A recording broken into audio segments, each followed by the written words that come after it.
그러면 너의 진실함에 감동해서 새우의 힘을 주겠다. 무시무시한 새우인 건 알겠지만 히어로의 힘이 아니야 이거에. 깍당으로 전광열 배우도 사용하고 그러면 얼마나 좋습니까.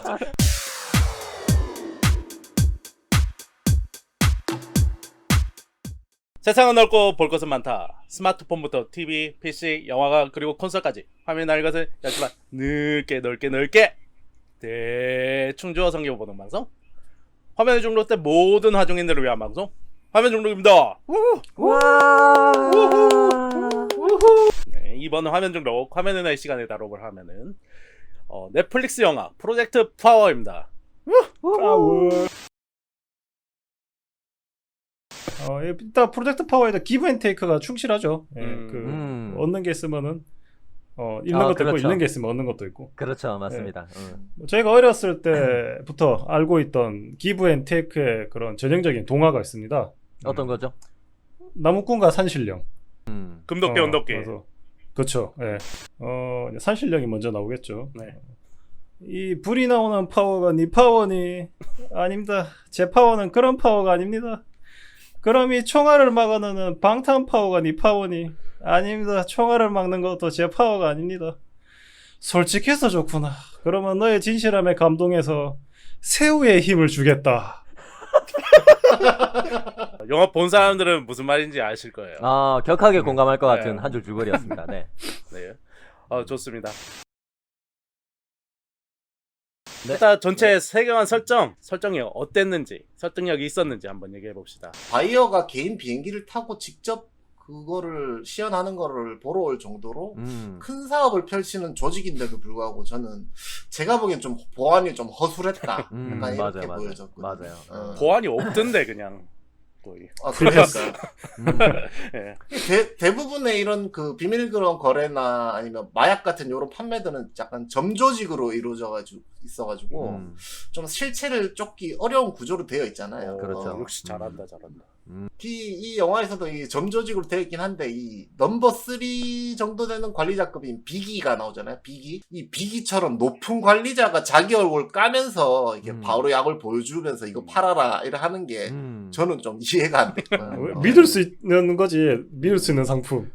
그런 거 있잖아. 마트에 가면은 누가 이거 생산했는지 이름 적혀 있잖아. 그런 거 아니야? 그러니까 농수산물에 이런 거지. 원할머니 보쌈 이런데 원할머니 그려져 있는 것 같지. 약간 그런 느낌. 뭐 일단 뭐 알약의 이름이 원초적인 파워인 거 되게 좋았어요. 저는. 알약 뭐 어설프게 막 왜 다른 영화들 보면 의미심장한 척하는 이름이나 뭐 그런 거 있죠. 그러면은 더 직관적이지 않고 조금 별로였을 수도 있겠다. 그런 생각이 좀 들었는데 그냥 딱 되게 파워라는 어떤 상징적인 단어로 딱 그냥 얘기하니까 되게 그런 면은 좀 좋았어요. 그리고 생물이나 자연의 어떤 원리를 인체에 내재되어 있는 DNA 속에서 일깨운다.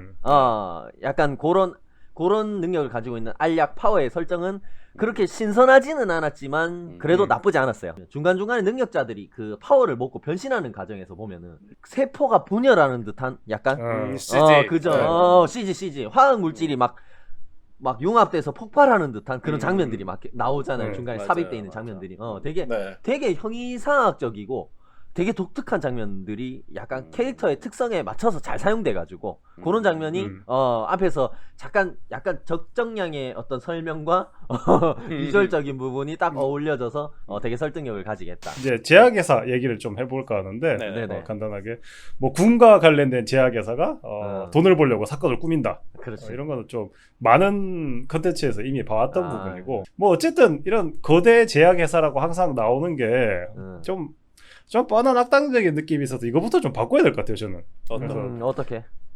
대부분 이 거대 그런 어둠의 제약회사들이 양약 회사잖아요. 그렇죠. 예, 그래서 이걸 거대 좀 어둠의 한약 회사 이런 걸로 좀 탈바꿈해서 설마? 악당으로 이렇게 거대 한약 회사라서 이렇게 악당으로 전광열 배우도 사용하고 그러면 얼마나 좋습니까? 사람들이 좋아하는 니즈가 그런 거잖아요. 그거는 이제 뭐 저를 포함한 대부분의 사람들이 원하는 이야기를 그냥 재밌게 풀었는 건데 예? 좀 이게 그냥 이런 약간 어둠의 그 제약회사라고 어. 하면은 뭔가 좀 다 넘어가주는 그런 두리뭉술한 느낌. 네네네. 예, 그런 부분이 조금 뻔해가지고 그것만 좀 바꿨었으면 어땠을까라는 생각이 드네요. 그 존나 위험한 약인데 약을 먹으면 세져요. 뭐 이런 거나. 졸라 거대 자본에 이제 음모가 숨어 있어요. 그 거대 자본이 딸을 납치했어요. 뭐 그런 거라. 그리고 너무 고민 없이 만든 느낌이 들잖아요. 그냥 유치해요. 약간 전체적으로. 아 전반적으로 좀 너무 유치하다. 약간 아. 유치해. 김숙bol님이 얘기했죠. 제약회사에 대해서. 제약회사 네네네. 이제 또 거기서 이제 모든 걸 꾸민 사람들이 있잖아요. 그럼 애들 맞아요. 꼭 나와서 막 약간 뭐 꼭 설명할 때마다 약간 음. 또라이처럼 막 눈 이렇게 뜨고 막 약을 들고 막 이거는 이렇고 막 그 약간 그 진짜 가짜 광기 그냥 또라이인 척하는 것 같은 난 그런 거 되게 지금 신PD 얼굴이 가짜 광기가 아닌데 진짜 광기인 거야. 나는 진짜 무서워, 나는 무서워. 진짜지 나는 진짜야 수염 막 이렇게 이번에도 막 이상하잖아 막 수염 길러가지고 뭐 되게 병신 같은데 뭐 제약회사에서 되게 높은 위치인 것 같고 멋있던데. 멋있던데. 알겠습니다. 이성적으로? 어떻게 보면 히어로물의 이제 그 큰 줄기를 네. 따르고 있는데 능력을 가진 네네. 인간들 이야기인데 그 네네. 비교해서 뭔가 특별한 점이 있었는지 한번 얘기를 해봅시다. 저는 뭐 기존의 초능력자들의 이야기를 다룬 작품들이 네. 능력을 가지고 이 능력을 선하게 사용할 것인지 아니면 악하게 사용할 것인지 같은 고민을 그린다든지 그런 작품들이 그렇죠. 혹은 능력을 가진 인간과 보통 인간의 차이나 갈등을 통해서 진정한 인간성이 무엇인가 같은 이런 이야기들을 주로 다루었다면 프로젝트 파워에서는 파워를 이 남용하는 등장인물들을 통해 가지고 네. 실제 현실에서 좀 마약성 약물을 유통하고 남용하는 사람들의 모습을 좀 떠올리게 만들고 조금 더 현실적이고 조금 현대사회의 문제와 맞닿아 있는 그죠? 조금 살에 와닿는 그런 문제들을 고민하고 조금 생각하게 하는 그런 느낌은 조금 다르지 않았나. 북미의 현대사회에서 조금 현실적으로 고민해볼 만한 그런 문제를 약간 초능력자들이 나오는 얘기인데도 현실적인 고민을 하게 만든. 전 차이점이 있으면서 이제 동질감을 좀 느꼈는데 네네. 이 파워에서는 자기가 어떤 힘이 생길지를 모른다는 점이 좀 다른 점과 다르면서 재밌게 그렇죠. 만드는 부분이잖아요. 네네 맞죠. 그래서 앞서는 이제 능력적인 부분에서 제가 만화 원피스를 얘기를 했는데 네네. 사실 이런 부분은 그 조조의 기묘한 모험이라는 그 만화에서 좀 더 많이 나와요. 네. 여기도 네네. 마찬가지예요. 이 상성이 되게 그 높낮이가 엄청 생겨버려요. 음. 얘한테는 굉장히 센 능력이 쟤한테는 아무런 힘을 못 발휘하고 반대로 진짜 아무것도 아니라고 생각했던 능력이 이제 그 보스하고 싸우는 데 있어서 굉장히 큰 능력이 되고 그러거든요. 그래서 뭐 이 프로젝트 파워도 난정이 되면은 자신의 힘이 뭔지는 모르지만 아주 미약한 힘이 이렇게 뭐 세상을 바꾼다든지 아니면 엄청난 악당을 상대한다는 데 있어서 좀 전개가 될 것 같긴 해요. 네, 그래서 아마 이게 그 좀 이 재밌는 이 랜덤한 능력이 이 시리즈가 계속되면은 더 재밌어질 것 같은 부분인 것 같긴 해요. 저는 봤을 때 다른 시리즈보다는. 네. 그 시간 제한이 있다는 점, 또 불안정하다는 점, 뭐 이런 것 때문에 그 이 영화 속에서 좀 초능력이 제한되는 부분이 많은 것 같아요. 단순한 초능력물에 비해서는 좀 다양한 사건을 만들어내기에 좀 편리한 설정이다. 이 초능력물이라는 장르 자체가 보는 이유 중 하나가 그 초능력 쓰는 거 보려고 보는 거잖아요. 그렇죠. 그쵸. 그렇죠. 신기하다고 신기하다고 보는 게 네. 많이 있는데 이게 좀 제한이 있고 불안정하고 뭐 이런 것 때문에 좀 마음껏 쓰지 못한다 이런 제한이 있다 보니까 네네. 좀 답답함을 느낄 수도 있을 것 같아요. 일부 사람들은. 저는 봤을 때 사실 네네. 처음에 봤을 때는 너무 엑스맨 짭이 아닌가. 약간 그런 느낌이 있었어요. 맞아요. 근데 이제 엑스맨이 이제 능력으로 인해서 이제 일반인들한테 이제 뭐 차별받고 이런 좀 차별에 대한 얘기잖아요. 맞아요. 맞아요. 그렇죠. 근데 그냥 프로젝트 파워는 이제 보자면은 그냥 동네 망나니들 얘기. 그냥 약간 개인적인 선택에 대한 이야기. 그죠? 개인적인 선택에 대한 그 이야기. 포장하지 마. 그냥 오케이, 동네 오케이. 그냥 동네 망나니들 그냥 그냥 깽판 치고 싶은 애들. 아이씨 너무 막나이더라 솔직히. 그러니까 개 망나니들이잖아 전부 다. 뭐 맞아요. 은행 털고 뭐 하여튼 네, 그래서 그렇게 크게 고찰은 없이 만든 것 같다 엑스맨에 비해서. 스토리의 이제 네네. 개연성이나 뭐 핍진성, 장단점 뭐 이런 것들 한번 얘기를 해봅시다. 사실 저는 영화를 평가하는 데 있어서 네. 킬링 타임이라고 얘기하는 걸 좀 별로 안 좋아해요. 그러니까 뭐 네. 못 만들었다는 얘기를 예쁘게 얘기하는 거를 킬링 타임이라 그러는 것 같아서 별로 표현하는 걸 싫어하는데 네네. 정말 오랜만에 킬링 타임용이라는 게 딱 어울리는 영화가 아니었나 싶습니다. 그래서 뭐 앉아 있으면 자동적으로 영화가 딱 시작하면서 끝이 나요. 난 아무것도 안 해도 돼. 그냥 나는 눈만 있으면 돼. 뭐 머리까지 안 가. 심장이. 그래서 그 뉴런 전기 신호가 뉴런까지 갈 필요가 없다. 그러니까 끝까지 안 가고 그냥 눈에만 이렇게 좀 정신이 머물러 있으면 영화가 자동으로 시작했다 끝이 납니다. 이 프로젝트 파워가 다 보고 나면 어른 영화 같진 않다는 생각이 들어요. 그래서 연령대는 이제 청불인 것 같은데 네네. 맞아요. 보고 나면 별로 어른의 그런 영화가 아니죠. 그래서 배우의 파워를 생각하면 분명히 그건 아쉬웠던 부분인 것 같아요. 더 좋았었을 법한 결과물이 나왔었어야 되는데 너무 좀 어른스럽지 않게 끝이 난 것 같아서 그게 좀 아쉽습니다. 예, 그래서 그게 아마 좀 스토리가 가졌던 문제가 아니었나라고 생각이 드네요. 예, 좋습니다. 우리 정닥터님은 요 스토리 어떻게 보셨나요? 네. 약간 그 어린이 영화나 아까 얘기한 것처럼 네. 가족 영화에서 나올 법한 약간 그런 스토리이기도 하죠. 그래서 조금 신선하진 않았던 것 같고. 네. 초반에 그 프랭크가 로빈을 이제 구해줬을 때 양아치들한테 네. 네네. 네. 구해준 것도 모자라서 오토바이 선물을 줘. 약간 좀 이상하더라고요. 아 그래요. 그 안에 반지가 있었나? 오토바이 안에. 아이 그걸 못 미친. 봤나? 야 미성년자야. 미성년도 때 로빈이 이제 이동 수단이 필요하단 말이죠. 계속 그렇죠. 움직이면은. 그렇죠. 그게 오토바이였던 거고 이 너무 장치적인 느낌이라 좀 뜬금없는 느낌이 있었던 것 같고. 그런 반지가 있었던 게 맞는 것 같다. 한 중반까지는 사실은 이 조직이 뭐고 뭐 어떤 걸 원하고 이런 게 명확하지는 않았던 것 같아요. 맞아요. 네네. 그 다음에 뭐 경찰 윗선이랑도 이렇게 다 연계되어 있는 것 같긴 한데 그 조직의 보스라고 생각했던 여자가 죽었잖아요, 다. 네. 그 윗선이라고 생각했던 사람들 다 그 제네시스 배 안에서 다 죽었는데 네네. 이 조직의 배후에 누가 더 있는 건지 끝이 아닌 건지 왜 이게 끝이 아닌 것 같다 뭐 그런 얘기도 하잖아요. 아까 저 기습불님 얘기한 것처럼 킬링타임용처럼 그냥 부담 없이 보기에는 좋은 영화인데 좀 뻔하다는 생각도 저도 들어가지고 네. 완전 재밌었다 하기엔 좀 아쉬운 영화였던 것 같고. 뭐 말씀해주신 대로 스토리 자체는 뭐 복잡하지 않고 심플한 진행입니다. 네. 그리고 아트가 로빈을 납치해서 파워를 뿌리는 그 윗선을 찾아내는 장면에서 네. 로빈이 왜 자신한테 이렇게까지 시키냐 그런 장면이 나오잖아요. 마약 거래나 하고 다니는데 뭐 네가 무슨 애냐면서 막 이렇게 얘기한단 말이에요. 그치. 영화에서 그죠. 감독이 이 시대 젊은이들한테 그 보내고 싶은 메시지가 그 장면에 좀 있지 않았나 그런 부분이 느껴졌고 또 주인공 제이미 폭스의 이름이 아트 있지 않습니까? 극 중에서. 네, 그렇죠. 네. 그 재밌는 부분이 마치 우리로 치면 약간 그런 느낌이에요. 그 비 있죠, 비. 네. 정지훈 씨. 네.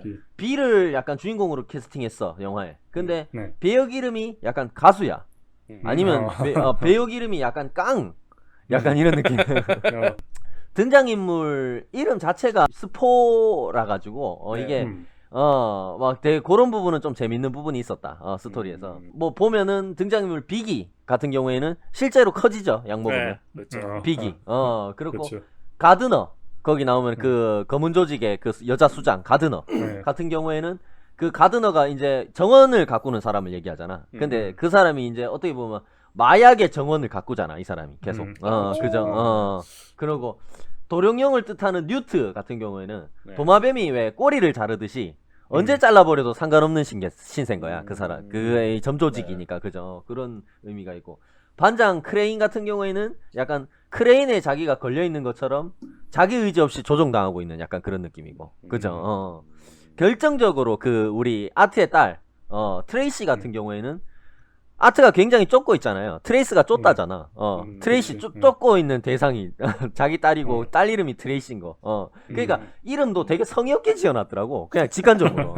약간 몇 개는 어거지인 것 같다는 생각이 좀 들기도 합니다. 그렇습니다. 저도 쓰는 도중에 조금 한두 개밖에 없어가지고 끼워 넣었어요. 알겠습니다. 지어놨어. 네. 그 아트가 마약상 찾아갔던 트레일러에서 자동차에서 네. 보면은 주요 인물이 쇼케이스 장소로 이동할 것을 알았다는 내용이 조금 나오는데 그죠? 그 위치 추적을 하고 있었다. 요런 이야기가 나오면서 그렇다고 해도 현장에 도착해서 그 한 번에 숨겨진 장소를 찾아내는 거는 조금 너무 편리한 연출이 아니었나 그런 생각이 좀 들었어요. 그 외에도 전반적으로 좀 스토리가 간편하게 넘어가는 경향이 조금 있긴 있었어요. 계속 그 주인공 아트는 파워를 복용하지 않았잖아요. 스토리 네. 내내. 어쨌든 마지막에 아트가 그 마지막 순간에 자기 생명을 희생하면서까지 그 파워 알약을 딱 먹고 필살기를 딱 쓰잖아. 네.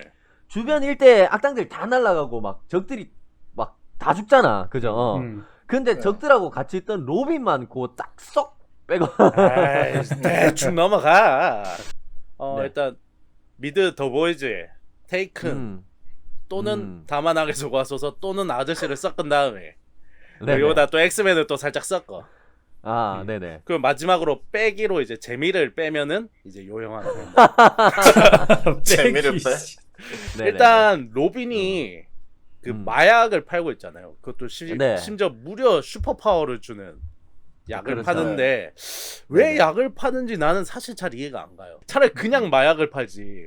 왜 이걸 팔고 있을까? CPD님, 예. 이게 사업적인 마인드가 너무 부족한 게 네네. 사업을 시작하려고 그러면 초기 투자 비용이 있습니다. 이게 초기 투자 비용이 없잖아. 이게. 아 투자 비용이 없나요? 아 그러네. 네네. 그냥 막 줬네. 아 공짜로 이제 줬잖아. 이제 약을. 이해가 가네. 아유 씨발. 사실 이게 음. 문제가 또 하나 있는 게 뭐냐? 엄마가 너무 네네. 안 아파 보여. 상당히 건강하더라고. 맞아. 되게 건강하잖아요. 그렇게 목숨 걸고 약 팔 정도는 아닌 것 같아. 막 집에 쓰러져 있고 이래가지고 막 그 당장 약을 안 팔면 안 되는 아 것도 아니고 그러니까 그래서 좀 맞아요. 이해가 안 되는 게 있는 것 같아. 내용에서 보면 이제 프랭크가 이 새끼는 경찰이잖아요. 약을 하고 있어요, 지가. 맞아요. 이거는 엄마가 아파서 돈이 없어? 그럼 씨발 뭔지도 모를 졸라 위험한 약을 팔아야지. 그리고 범죄자 새끼들이 약을 먹고 졸라 짱 세졌어. 그럼 나도 씨발 약 처먹고 씨발 졸라 세져야지. 야 씨발 이거 너무한 거 아니야, 그 진짜로. 마지막에 로빈이 이제 거액의 돈을 받고 이렇게 흩어지. 네네. 예, 아트가 그런 얘기 하잖아요. 너는 음. 이제 약이나 팔고 있는데 뭐 내냐고. 그러니까 얘는 사람 죽을 수도 있는 약을 파내잖아. 그렇죠. 근데 너무 행복하게 사는 게 좀 꼴보기 싫은 그런 느낌? 애가 최소한 뭔가 대가를 좀 치렀어야 되는데 너무 그 뒤에 승승장구해. 아니 그런 게 있어야지 래퍼로서 뜨잖아. 가사에 막 옛날에 나는 거리에서 약을 팔았지 막. 랩 잘한다. 역시. 주인공은 이제 크게 3명 상호 작용하는 구조로 이제 이야기가 진행이 됩니다. 케미가 어땠는지 한번 얘기를 해봅시다.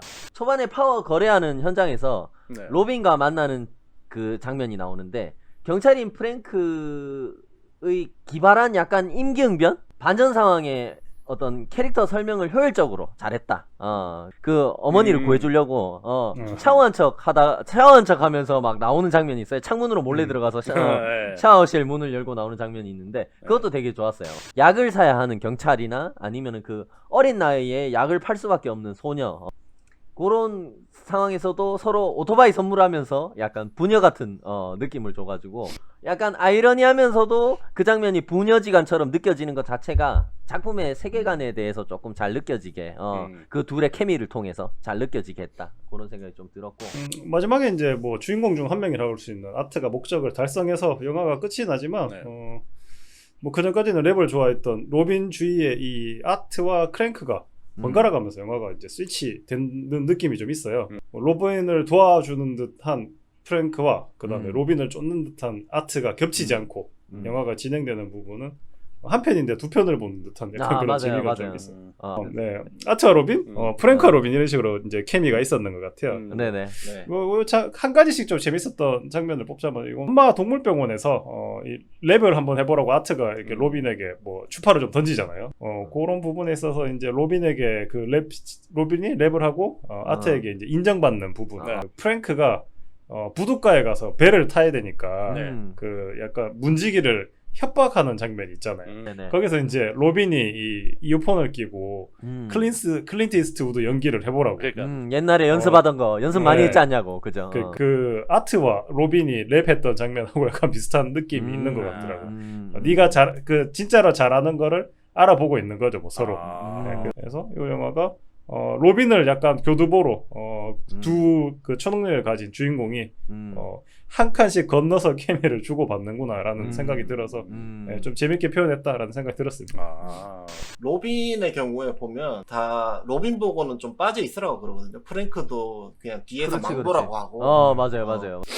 나중에 결국에 보면 로빈이 말 안 듣고 나서거든요, 계속. 말 안 듣는데도 결국엔 로빈이 좀 해결하는 부분들이 많더라고요. 그래서 네. 그 후반부로 가면 이제 서로를 이제 도와줄 사람이 이제 3명, 어차피 3명, 그 큰 배 안에 3명밖에 없다 보니까. 그렇죠. 이 프랭크도 이게 점점 더 도와주길 원하는 것 같고.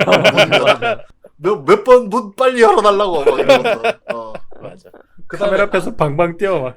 아트 같은 경우에도 그다음에 나중에 이제 진짜 점점 기대는 게 그 나중에 그 뼈 튀어나온 닌자 같은 사람이랑 싸울 때도 짜지도 않았는데 그때 와서 지금이야 뭐 이러면서 자기가 피하면서 지금이야 뭐 이렇게 서로 뭐 미리 합을 맞춘 것처럼 또 그렇게 아트가 또 서로 호흡을 맞추더라고요. 말은 입만 살아가지고 안전한 데 가 있으라고 그래. 계속 말만 해놔고 안전한 말만 했고. 이런 약간 이런 거지. 이런 거 안 줘도 되는데 가서 받는 약간 그런 느낌. 내가 말은 안 했지만 그래도 로빈이 뭐 하나 해주겠지. 약간 이런 느낌으로.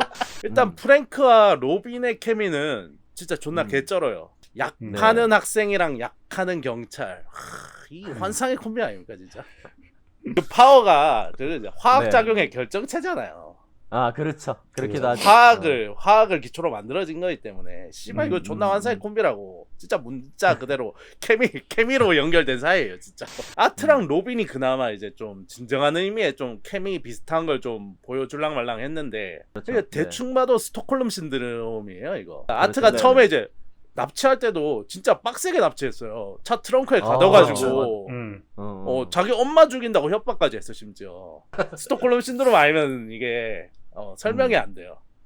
그리고 이제 보면은 막 중간에 약간 아빠처럼 생각하는 로빈이 이제 아트를 아빠처럼 생각한다는 뭐 약간 그런 언급들도 나오잖아요.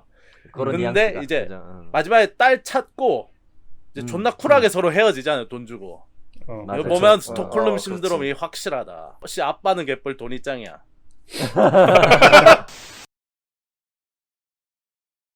세 명의 주인공 중에 본인이 보기에 가장 인상적이었던 주인공 한번 얘기를 해봅시다. 로빈이 저는 좀 인상적이었는데 근데 랩을 그냥 탁 들어도 되게 좋더라고요. 우리 정락더님은 힙합 같은 거 좋아하시잖아요. 그 랩 네. 어땠어요? 본인이 보기에? 아니 근데 뭐 잘하긴 하던데 그렇게 소름 끼칠 정도까지는 아니던데. 내 귀를 만족시키지 못했다. 그 정도 라임으로 날 감탄시킬 수 없다. 로빈 양은 저희와 함께 할 수 없을 것 같습니다. 저희와 함께 할 수 없습니다. 나 얘가 나중에 마지막에 약을 한 번쯤 먹고 이제 음파 공격 같은 걸 한번 할 줄 알았어. 음파 공격은 뭐야? 아니 나도 좀 그랬어. 뭐 이렇게 그 사이렌 같은 거. 그런 걸 줄 알았어.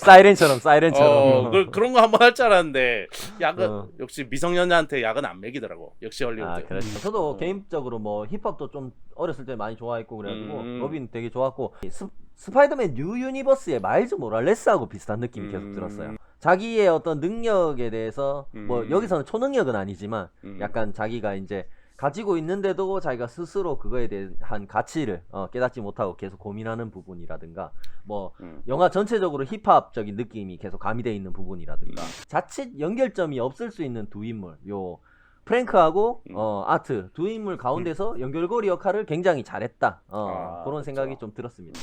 저는 아트를 좀 얘기해 보자면 능력 같은 게 너무 세서 이제 마지막에 한 번밖에 안 쓰는 게 좀 아쉽긴 했는데 근데 아까 얘기했던 것처럼 그 능력 없이도 그 능력자들이라든지 그 조직원들을 다 때려잡는 모습들을 보니까 그러니까 그 영화 속에서 진짜 엄청 센 캐릭터 뭐 이런 거를 잘 소화하더라고요. 아까 그 왜 중간에 그 아트가 로빈한테서 그 동물병원에서 치료받는 장면 얘기 잠깐 했잖아요. 네네네. 이거 보면서 이 감독도 뭐 존윅을 봤나? 왜 또 동물병원에서 이걸 또 치료를 하지? 이거 동물병원이 이거 뭐 치료하는 핫플레이스인가 약간 이런 느낌. 저는 닥터존과 같이 아트인데요. 아무리 정말 히어로물이 차고 넘쳐서 차고 넘쳤지만 새우의 힘이라는. 그러니까 그건 진짜 신선했어요, 그죠? 맞아, 딱 통새우. 신선한 게 아니라 이게 좀 이상하잖아. 이게 나 무슨 느낌인지 알겠네요. 그 존윅 팬티랑 같은 맥락이죠 지금.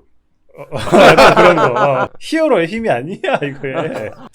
무시무시한 새우인 건 알겠지만 어. 새우잖아 이씨 진짜. 거미 능력을 가진 스파이더맨 뭐 왠지 벽에 붙을 것 같고 뭐 왠지 거미줄을 이용할 것 같고 그런 근거라는 게 있어. 끄덕끄덕해요. 맞아. 스파이더맨. 아트가 갑자기 나타나서 뭐 예를 들어 코스튬 같은 걸 입고 이제 나타나가지고 네. 히어로로서 적한테 자기를 피하라면은 이렇게 약간 난 새우맨이다. 그럼 보통 사람들이 뭐라고 생각할까요? 아, 공포스럽다기보다는 아 새우맨이라서 고소하겠구나. 뭐 허리가 휘나? 딱정새우. 그때부터는 진짜 집중 안 되더라고요. 새우가 힘이라 그러니까. 이 영화 전체적으로 이제 비주얼이나 특수 효과, 음악 등이 좀 개성적인 그런 효과들을 많이 사용을 했어요. 그죠? 인상적이었던 장면들이 있는지 뭐.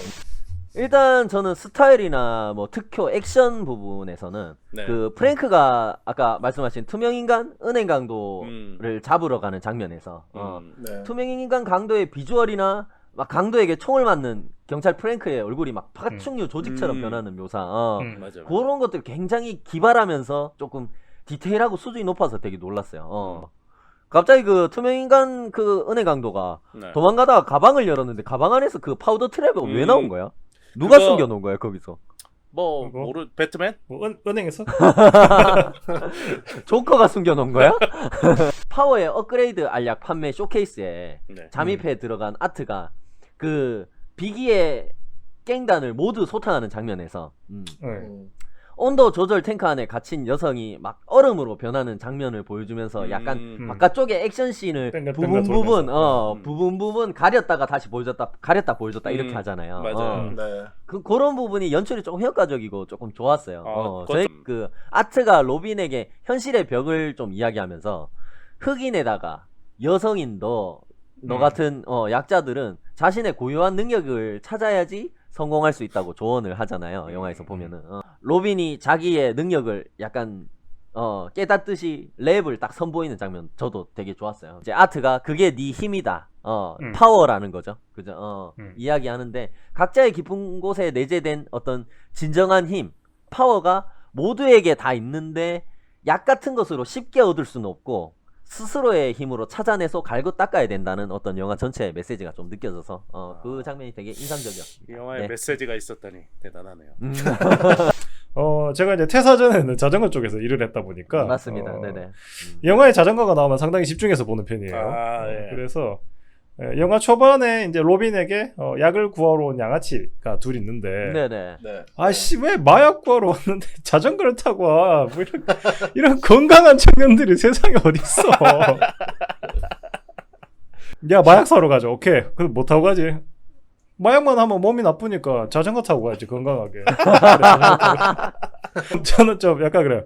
범죄 현장에는 범죄의 느낌이 나는 소품이 있으면 좋겠는데 그래서 뭐 저는 좀 그 장면이 인상적이면서도 거슬렸습니다. 범죄 현장에는 범죄와 같은 소품이 있었으면 좋겠다. 네, 그러면 마지막으로 이제 총평하면서 마무리해 보도록 하겠습니다. 뭐 저는 이 영화가 킬링 타임용으로는 뭐 괜찮았는데 네. 괜찮은 뭐 영화였는데 이 영화의 전체적인 그 파워가 부족했다. 넷플릭스에서 나오는 영화라고 하는 그런 컨텐츠를 보는 방법을 알려준 의미 있는 컨텐츠였다. 그냥 극장 가면은 내 돈 내고 왔으니까 보는 입장에서도 상당히 열심히 봐야 되거든요. 돈 아까우니까. 네. 근데 넷플릭스에서 영화라고 하는 거는 집에서 그냥 가만히 앉아서 보면 됩니다. 네. 우리에게 코로나를 물리칠 파워를 일깨워줄 영화. 요렇게 마무리하도록 하겠습니다. 넷플릭스가 또 넷플릭스 했네. 아우 진짜. 지금 좀 넷플릭스가 넷플릭스를 좀 뛰어넘었으면 좋겠어요. 개인적으로는. 화면 중독 프로젝트 파워편을 마치도록 하겠습니다. 그럼 지금까지 들어주신 분들 모두 감사하고요. 안녕히 계세요. 감사합니다. 안녕히 계세요.